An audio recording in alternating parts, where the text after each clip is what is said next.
Hello and welcome to the Chinksey Sports Presents, the Premier League show, powered by Chinksey Media, available to listen to on all major digital streaming platforms such as Spotify and Apple Podcasts. We are back again. Be sure to check out the links in the description and the pinned tweet. You know what I mean? The games are coming thick and fast, which means the podcast will too. They'll follow suit. Meaning 3 podcasts in 7 days. Let's go. This weekend was an eventful yet welcome return to football as we had it all from big shocks to dramatic comebacks to Manchester United's display against Brentford. We'll get to that. Anyways, without any further ado, we go into the weekend's first match, which was the midday kickoff between Newcastle United and West Ham United. The first game of the weekend turned out to be the most thrilling game of the weekend, with Alexander Isak's 6th minute penalty putting Newcastle ahead. The Geordies went 1-0 up after Isak scored his penalty to open the scoring.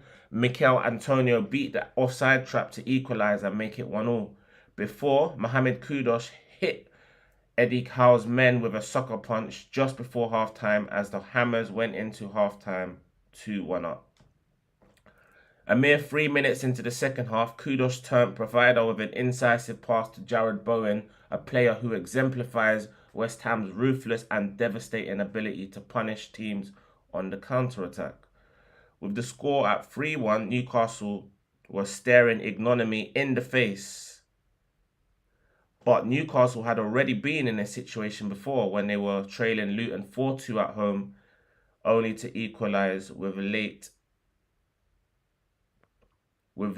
strikes to make it 4-4. After a crazy pinball session where the ball pinged around the box for about a minute, Calvin Phillips, who can't seem to catch a break these days, having only been on for about 5 minutes or so, was adjudged to have failed Anthony Gordon. So Isak had the opportunity to score his second penalty of the game, which he duly obliged. So now Newcastle, trailing 3-2, continued to throw the kitchen sink, Hoover and microwave at West Ham, who finally caved in when Harvey Barnes, also a sub, scored a late brace to win a dramatic barnstormer of a game, which gave the Magpies 3 points. Barnes, whose return from injury has probably came too soon for an international call-up, his return to form and fitness will surely prove to be a welcome boost for Newcastle's European aspirations this season, as their quest for a top 6 finish continues. So front 3 of Harvey Barnes, Alexander Isak and Anthony Gordon should be good enough to consolidate a top 7 finish for Newcastle. So the next fixture was an intriguing one between Chelsea and Burnley, which ended 2 apiece. So that Newcastle game ended 4-3 to Newcastle, by the way.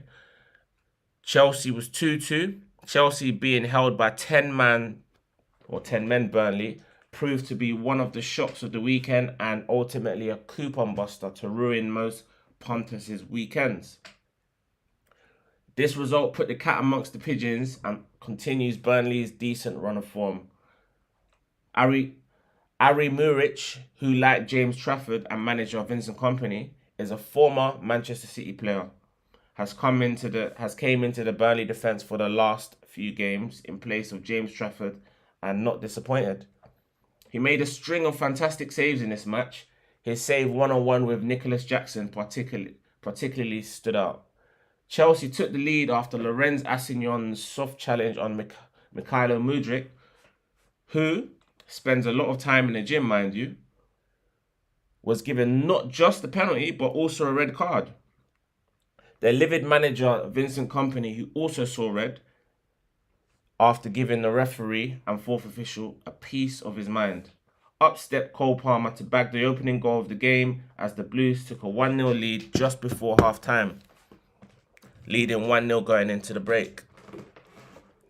They didn't lead for long though, as after the break, Josh Brownhill, one of two halftime substitutes for Burnley, played a 1-2 with Josh Cullen, who finished by caressing the ball delightfully into the back of the net to equalise, with the scores now 1-1. The score remained so until 12 minutes from time when Cole Palmer, Mark Cucurella and Enzo Fernandez combined to carve open the Clarets' defence for Palmer to bury the ball beyond an outstretched and hapless Muric. Palmer at the double. It looked as though Chelsea, who had the game in the palm of their hands, were on track for a routine win until Irish centre-half Dara O'Shea, a danger from set pieces, headed in from a corner a mere 3 minutes later to equalise for Burnley as the game ended 2 apiece, a result that neither side could have envisaged prior to the game. So that game ended 2-2, scuppering Chelsea's chances of closing the gap between themselves and the top 6 and 7. Right, so the next fixture was at Nottingham Forest, the City Ground, between Forest and Crystal Palace. That ended 1-1, with Crystal Palace somewhat comfortable in upper mid-table since the appointment of their new manager. The onus was on Nottingham Forest as the home side to take the game to them and ultimately obtain the 3 points. However, once Jean-Philippe Mateta opened the scoring after just 11 minutes, their job was made a lot harder. Just minutes later, Belgian goalkeeper Matt Sells stopped Ebere Eze from a one-on-one after a superb defence-splitting pass from Adam Wharton put the England international through on goal. The score remained 1 apiece until the hour mark when informed New Zealand international Chris Wood bagged an equaliser with an unbelievably improvised glancing header despite having his back to goal from a Morgan Gibbs-White long pass.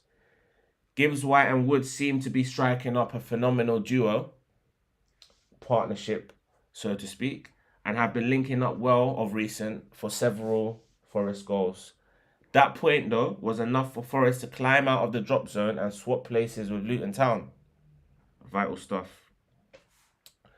The game between Bournemouth and Everton ended 2-1 to Bournemouth, with both goalkeepers Neto and Jordan Pickford seemingly doing their best to outdo one another with save after save. It took until just after the hour mark for Dominic Solanke to bag the game's opening goal and his 16th Premier League goal of the season, a remarkable stat for the informed Chelsea and Liverpool striker. Former Chelsea and Liverpool striker. However, a late goal from Beto after poor goalkeeping from Neto, what a mouthful that was, bagged less than 10 minutes after coming on as a substitute for the Toffees. Some things in life are certain, and one of those is that Beto will come on for Dominic Calvert-Lewin or vice versa. The result at this point wasn't certain, as the game was now level with just 3 minutes to play.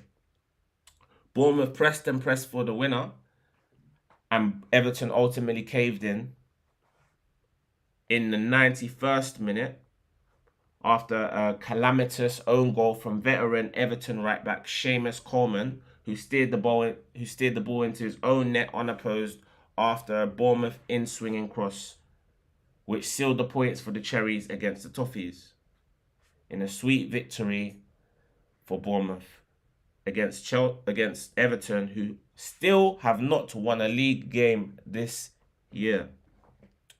Okay, the next fixture was Aston Villa against Wolves, which ended 2-0 to Champions League chasing Aston Villa, who took all 3 points in a Black Country Midlands derby against the Wolves side besieged with injuries and struggling for form at this moment in time. The two issues are probably inextricably linked, to be fair. Villa took the lead after a free kick routine clearly straight off of the training ground, caught Wolves cold and allowed Moussa Diaby to thump home as Villa led 1-0 at the break. Diaby was in the thick of things again, but this time his well-timed pass for the overlapping England international Ezri Konsa allowed Konsa time and space to cross in for young Colombian target man Jean Duran, except Konsa's cross ended up in the back of the net. And yes, it was a cross-com shot at that. Villa took all 3 points to ensure that they ended the weekend still in the top 4. A vital win for Villa, who continue their pursuit of Champions League football. In the next game at Bramall Lane between Sheffield United and Fulham ended 3 apiece, a game which remarkably was 0-0 at half-time and remained the case until almost an hour, up until Ben Brereton Diaz opened the scoring for the first of his 2 goals against Marcus Silva's informed Fulham side. The Premier League's most informed striker, Rodrigo Muniz, hit the post twice during the game before the Blades had opened the floodgates in what was ultimately a 6-goal thriller, which both teams would probably go home equally as content as they were disappointed for different reasons. Brereton Diaz opened the scoring only for João Paulinho to equalise just 4 minutes later. Remarkably, the Premier League's bottom side not only went 2-1 up 6 minutes later through Oleg McBurney, who bagged his 5th goal in 6 home games. Just 2 minutes after that strike, the Blades extended their lead with Chilean international Brereton Diaz on loan from Villarreal, making it 3-1 with only 20 minutes to go. Sheffield United, incidentally, were in a very similar scenario at Bournemouth just a few weeks ago and contrived to let that lead slip as they drew 2-2 in that game.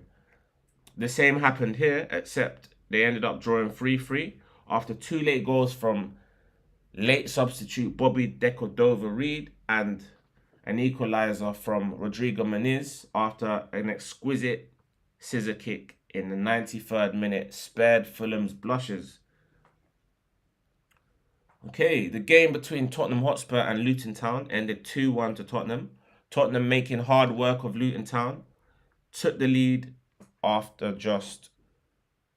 Luton Town took the lead after just 3 minutes when former Manchester United forward Tahith Chong opened the scoring to give the Hatters a 1-0 lead going into the break. The fact that Luton led for so long owed to a lot of Tottenham's profligacy, with the likes of Timo Werner, Dejan Kulusevski and Heung-min Son all fluffing their lines. During half-time, off came Kulusevski and on came Brennan Johnson, who in the 51st minute put in a dangerously low cross, which forced Issa Kabore, who had a good game up until that point, who was under immense pressure from Timo Werner, breathing down his neck, to score one of the most unfortunate own goals that you'll ever see. Tottenham, who began pummeling the Luton goal, peppering them at will, with the post coming to the rescue on numerous occasions. Luton's resolve, however, was finally broken in the 86th minute when Tottenham captain Heung-min Son latched on to Brennan Johnson's outstretched pass to bury the ball beyond Kaminsky and clinch all 3 points for the home side. What a second half cameo that was from Brennan Johnson. Okay, the next fixture was the 8 o'clock evening fixture between Brentford and Manchester United. That ended 1 apiece. The fact that Brentford, who hit the woodwork 4 times through Ivan Toney, Matthias Jorgensen, also known as Zanka, Jan Visser and the returning Brian Bremer, in addition, had a whopping 31 shots in total at the Manchester United goal, were just moments away from losing the game, was almost as absurd as it was remarkable. A combination of awful finishing, bad luck, and some great saves from Andre Onana prevented the Bees from collecting what would have been a deserved 3 points from this game, as Manchester United produced what was by far their worst performance, if not result, of the season. When Mason Mount, returning from a long-term injury, came on as an 80th minute substitute for United, scored in the 96th minute, it looked as though Brentford were going to be given the ultimate sucker punch. Hashtag smash and grab. However, just 3 minutes later, after some superb and intricate footwork from England international Ivan Toney, who squared for Christopher Ayer to bag what turned out to be a dramatic 99th minute equaliser in a game which Brentford could and definitely should have won. This performance will definitely be the straw that broke the camel's back if the Jim Ratcliffe and the United hierarchy decide to sack Erik ten Hag in the coming months. Alright, the first of two Sunday fixtures was at Anfield in the game between Liverpool and Brighton Hove Albion.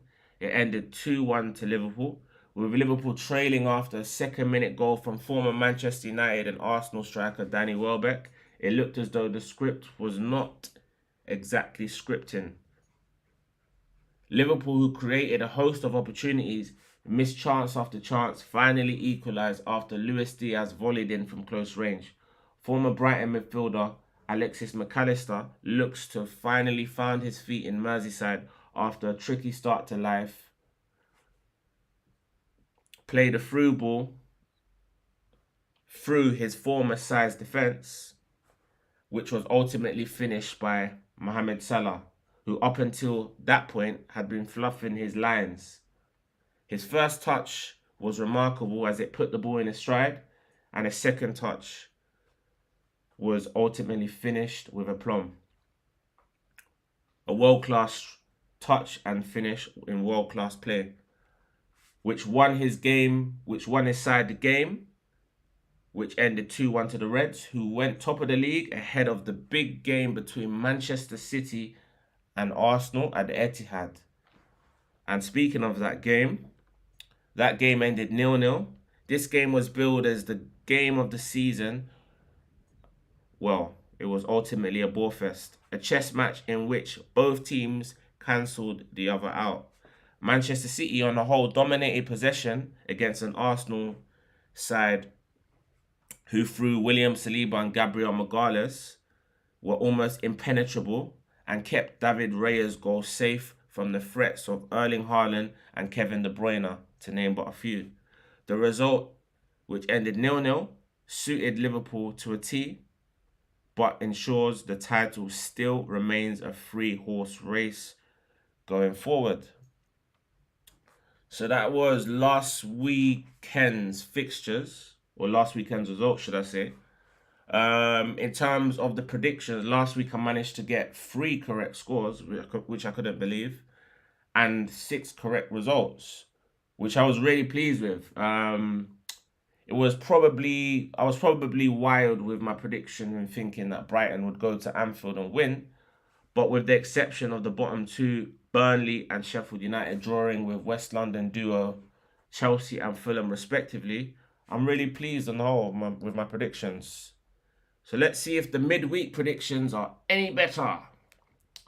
Right, starting with Newcastle United and Everton.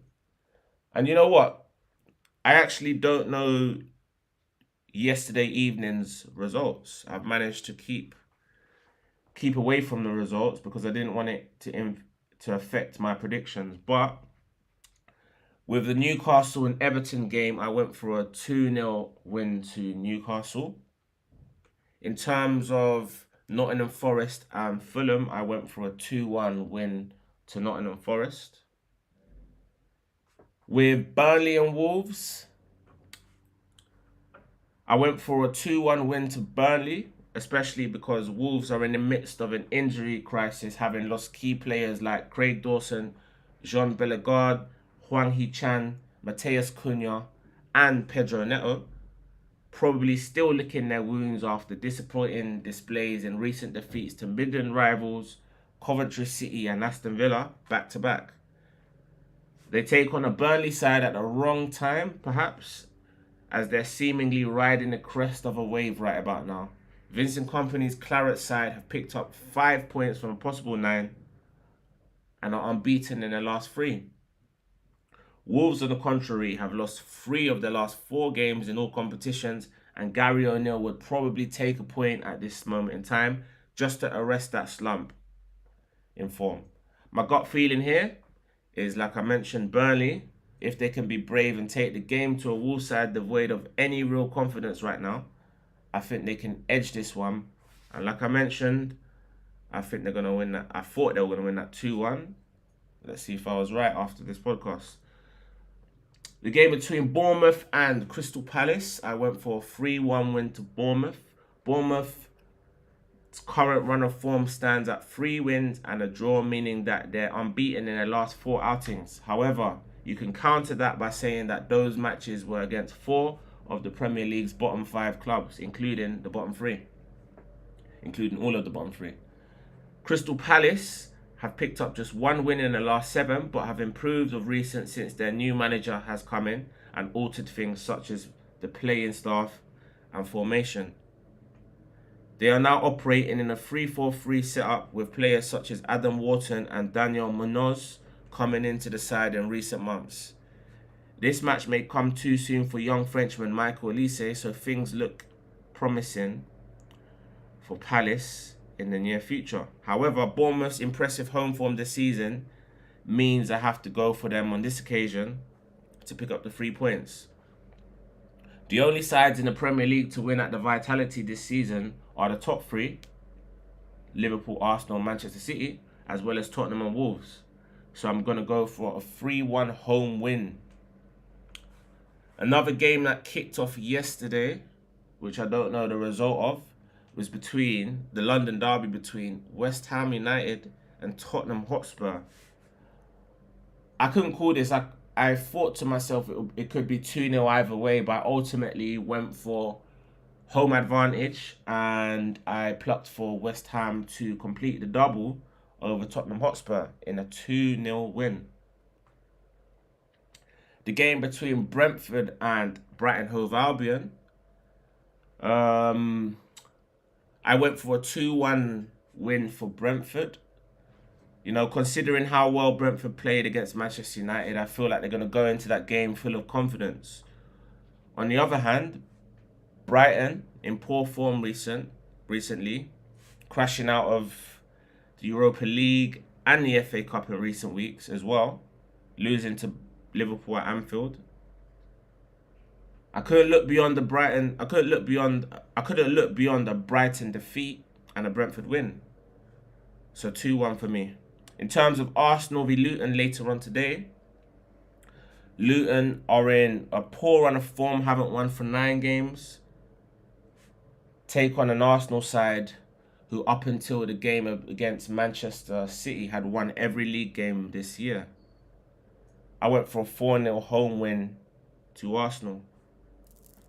In terms of the game between Manchester City and Aston Villa, I see this as Manchester City having a unique opportunity to exact revenge on Unai Emery's Aston Villa, who were the last team to beat them in all competitions, as a matter of fact, way back in December.